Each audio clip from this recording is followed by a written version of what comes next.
Hi guys, എപ്പോഴും ഒരേപോലെയുള്ള chicken fry കുട്ടികൾക്ക് മടുപ്പാവുന്നുണ്ടോ? മാറ്റിപ്പിടിച്ചാലോ? അതിനാവശ്യത്തിന് വേണ്ടുള്ള ingredients എന്തൊക്കെയെന്ന് നോക്കാം.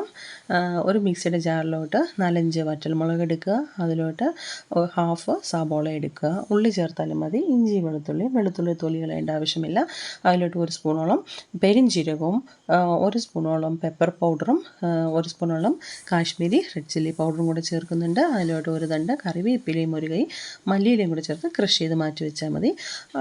കഴുകി റെഡിയാക്കി വെച്ചിരിക്കുന്ന ചിക്കനിലോട്ട് ഉപ്പും 1 സ്പൂണോളം ലെമൺ ജ്യൂസും ചേർക്കുക. റെഡിയാക്കി വെച്ചിരിക്കുന്ന മസാലയും കൂടെ ചേർത്ത് എല്ലാം നല്ല വിരകുക. അതിലോട്ട് 1.5 സ്പൂണോളം കോൺഫ്ലവറും ഒരു മുട്ടയും കൂടെ പൊട്ടിച്ച് ഒഴിച്ച് നല്ല മിക്സ് ചെയ്തതിന് ശേഷം കളറിന് വേണ്ടി 1 സ്പൂണോളം കാശ്മീരി പൊടി ചേർക്കുന്നുണ്ട്. 20 മിനിറ്റോളം എല്ലാം മിക്സ് ചെയ്ത് ഫ്രിഡ്ജിൽ റെസ്റ്റ് ചെയ്യാൻ വെച്ചതിന് ശേഷം നല്ല തിളച്ച വെളിച്ചെണ്ണയിൽ വറുത്ത് കോരി എടുക്കുകയാണെങ്കിൽ അടിപൊളിയായിട്ടുള്ള ക്രിസ്പി ആൻഡ് സ്പൈസി ആയിട്ടുള്ള ചിക്കൻ ഫ്രൈ റെഡി.